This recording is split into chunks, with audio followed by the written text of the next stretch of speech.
Isa na naman pong mainit na tanghali sa inyong lahat mga kaibigan. Napakainit po ng panahon. Ngayon po ang ating menu dito sa kusina ni Lola Inday ay wala pong iba kundi paksiw na pata. Yan po ang ating pata. Ang halo po ng paksiw na pata ay suka, konting toyo, pamienta, maraming bawang, maraming sibuyas, at saka asin, tubig. Yan. Ayan po ang ating paksiw na pata. Hindi ko na po kayo dinala doon sa simula ng ating pagluluto dahil napakasimple lang naman pong lutuin ang paksiw. Linising mabuti ang paksiw sa asin, lamasin ng asin ng mabuti ang karne, ang pata hanggang sa luminaw po yung tubig. Mga 5 bisis ko po yan binanlawan. Talaga pong nilinis ko mabuti yan, tapos nilagyan ko po ng suka, nilagyan ng konting tuyo, nilagyan ng asin, nilagyan ng pamienta, nilagyan ng sibuyas, bawang, at konting pampasarap. Yan mga kaibigan. Tapos, ayun, isa lang na at hintayin na lang na maluto. Tapos, tignan na lang natin kung okay na yung lasa. Pag kulang ang lasa, ay lagyan uli ng asin. Kung medyo sa tingin natin ay hindi pa tayo nasisiyahan sa asim ng suka, pwede pong dagdagan ng suka. Ang ginamit ko pong suka ay ito mga kaibigan, sukang Ilocos. Yan. Masarap po pala itong sukang Ilocos. First time ko pong gumamit kasi yung sukang Ilocos dito sa bahay, nakikita ko lang yung pinagbababara ng mga tawag doon.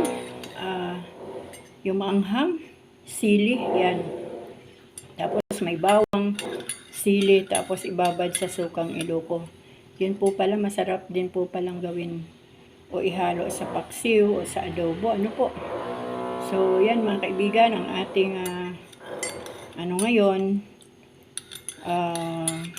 menu sa ating tanghalian. At kasama na rin po yan ang hapunan mga kaibigan. At ngayong umaga po ay hindi po ako nagluto naglaga ng dahon ng bayabas at guyabano.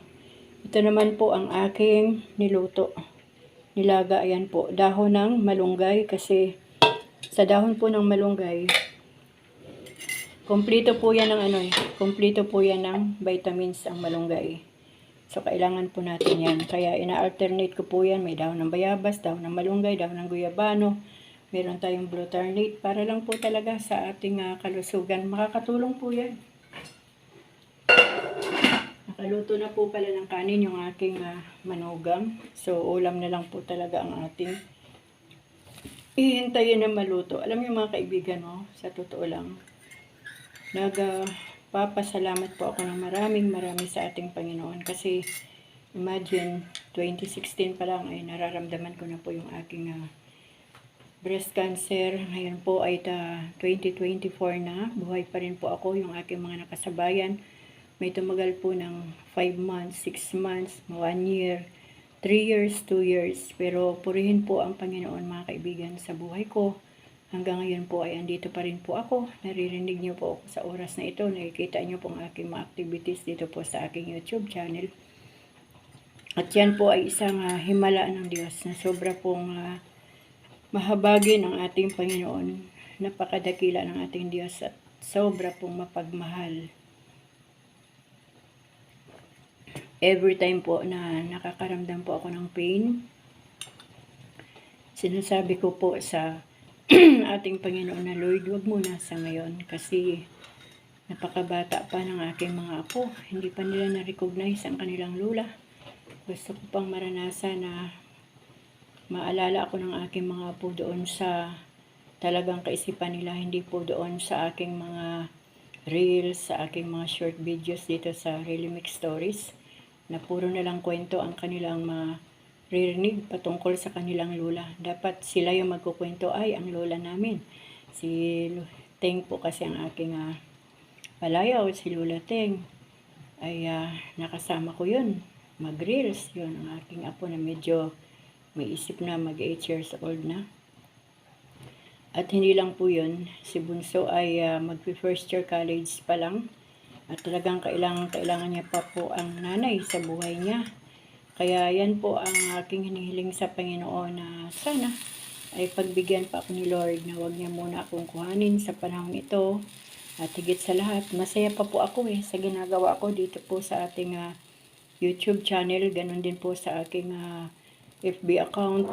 Masaya pa po ako sa aking mga activities at nais ko pa po talagang magbigay ng kapurihan at karangalan sa ating Panginoon. At masaya po ako sa aking ginagawa, sa aking Bible reading, sa aking mga testimonies, lahat po ng aking mga ginagawa na nakikita nyo dito sa aking YouTube channel ay masaya po ako niyan. Hindi po yan napipilitan na kasi kailangan natin ang content. No? Kapag napipilitan lang po ako na gumawa ng aking content, hindi ko na po yan itutuloy kasi ito pong Really Mix Stories ay pinagawa ko po ito sa aking anak.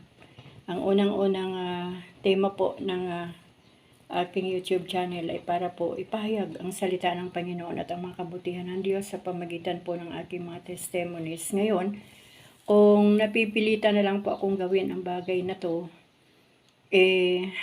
wala pong yun wala na pong kwenta yun. Kumbaga sa mga asin, wala nang lasa yun mga kaibigan.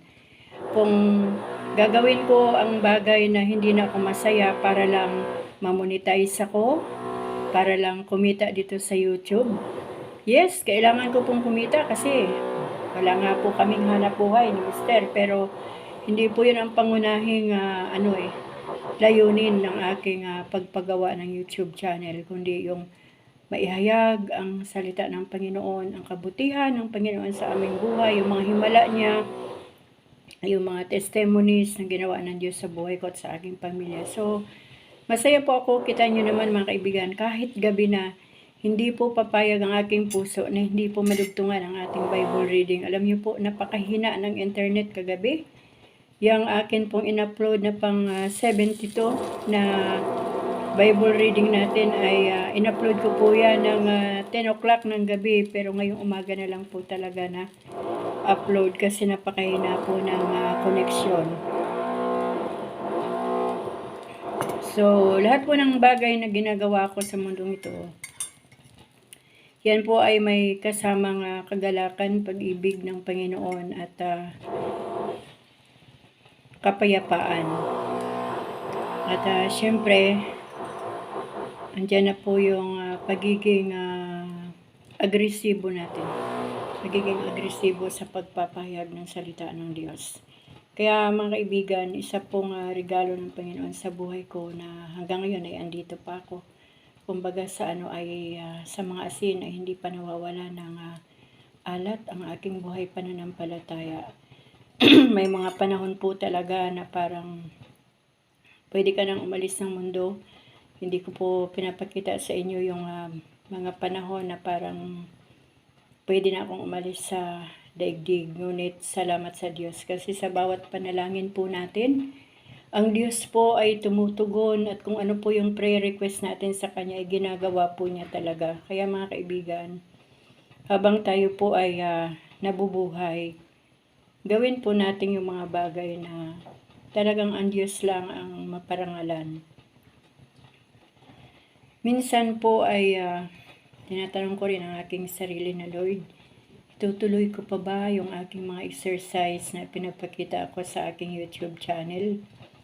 Baka kasi may mag-isip na ito namang matandang ito, nagsishare ng Word of God, pero kung makachat siya, gano'n na lang. Alam niyo mga kaibigan, wala po doon sa chat siya ang pananampalataya natin, kundi doon po sa puso natin tumitingin ang ating Panginoon. Hindi po sa ating ginagawa nakatingin ang Diyos, kundi kung ano ang kalagayan ng ating puso habang may ginagawa tayo. Yan po.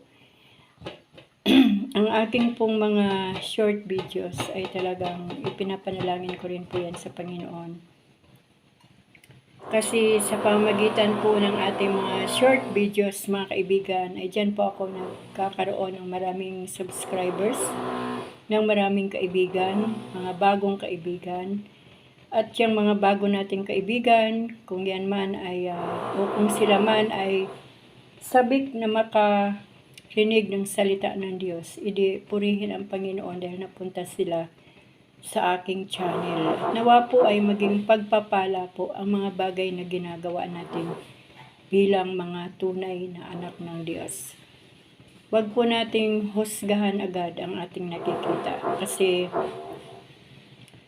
may mga dahilan o may mga layunin po ang bawat isa kung bakit po natin ginagawa ang mga bagay na nakikita ng mga tao sa ating buhay. Lalo na po dito sa social media. Ano po?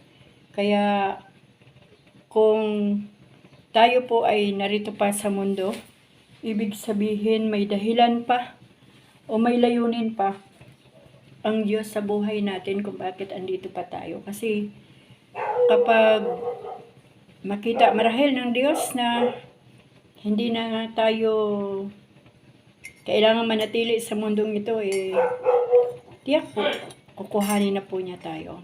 O babawiin niya na yung hiram nating buhay. Ako po lagi kong sinasabi mga kaibigan na salamat sa Diyos kasi nung dumating ako sa mundong ito, kahit isa wala Ni wala akong saplot, ni walang sapatos, walang bag. Ako nga, pinanganak ako, wala akong buhok kasi manipis po talaga ang buhok ko. Wala po tayong sariling bahay, wala tayong mga sasakyan, wala tayo kahit ano. Kahit isa ay wala tayo, pero salamat po sa Panginoon kasi kahit walang-wala tayo nung dumating tayo sa mundong ito, pero pinahiram po niya tayo. Nilagyan niya po tayo ng kaisipan, binigyan niya po tayo ng wisdom, knowledge, understanding. Tinuruan niya po tayo kung paano magsalita, kung paano binigyan niya po tayo ng normal na kaisipan, kalakasan ng ating pisikal na katawan. Kaya po tayo nakapag-aral, nakapagtrabaho, nakakagawa hanggang sa panahong ito.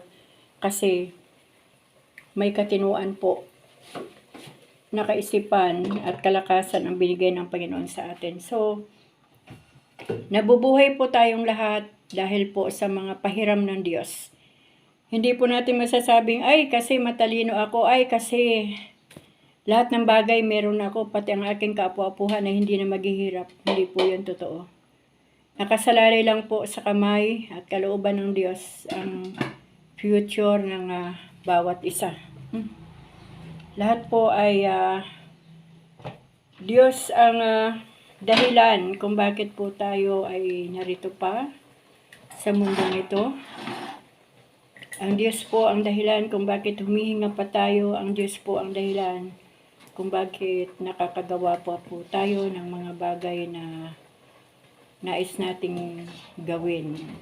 Kaya mga kaibigan, lagi ko nga pong sinasabi na salamat sa Panginoon kasi kahit walang-wala kami nung dumating kami sa mundong ito ng aking pamilya, ngayon po ay nabubuhay po kami dahil po sa habag, sa awa, sa biyaya at pag-ibig ng ating Panginoon.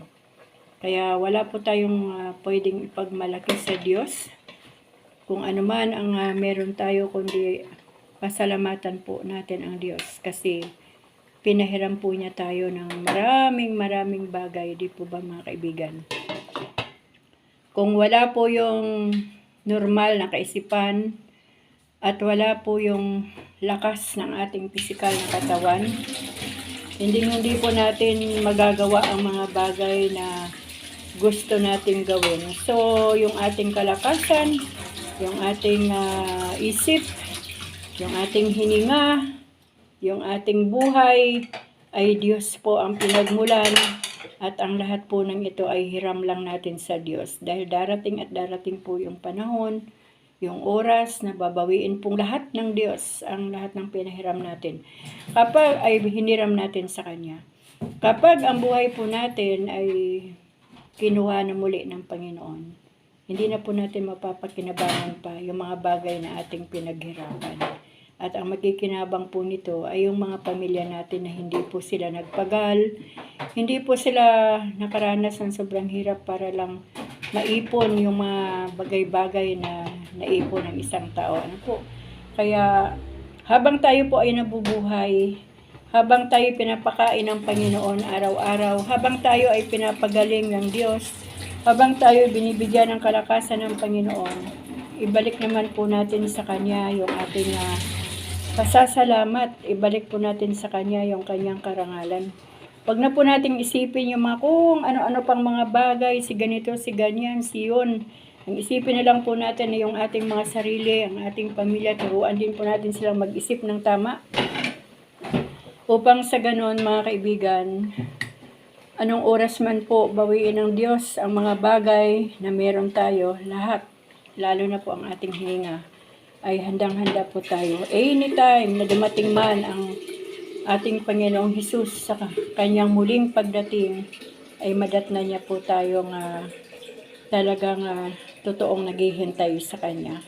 Kaya yun lang mga kaibigan ang aking pasasalamat sa Diyos at nais ko rin pong bahagi ito sa inyo kung gaano kabuti ang Diyos sa aming mga buhay. Kaya habang ako po ay may lakas, habang ako po ay may normal na isip, habang ako po ay masaya sa aking ginagawa, mapapanood pa rin po ninyo ako patuloy dito po sa aking YouTube channel. At kayo pong lahat, mga kaibigan, ay lagi kong pinapasalamatan sa ating Panginoon na salamat sa inyong mga buhay dahil andyan kayo. Kasi kung wala kayo, yun na po yung panahon na hihinto na po ako dito sa social media kapag hindi nyo na po ako pinapansin. Kapag wala na po akong bagong subscribers, kapag wala na pong views ang aking mga videos or content, yun na po ang panahon ng paghinto. Kaya habang andyan po kayo at habang ako'y humihinga pa, ako po'y nagpupuri at nagpapasalamat sa buhay nating lahat kasi pinagtagpo po tayo ng Panginoon dito sa aking YouTube channel. Hindi po aksidente na tayo po'y nagkatagpo, kundi ito po ay niloob ng ating Diyos. Kaya mga kaibigan, muli, maraming salamat sa Diyos sa inyong mga buhay. Patuloy po tayong pagpalain ng ating Panginoon higit sa lahat. Ang pagpapalang espiritual ay patuloy nating maranasan. At ito po ang ating laging panalangin sa ating Panginoon. Amen.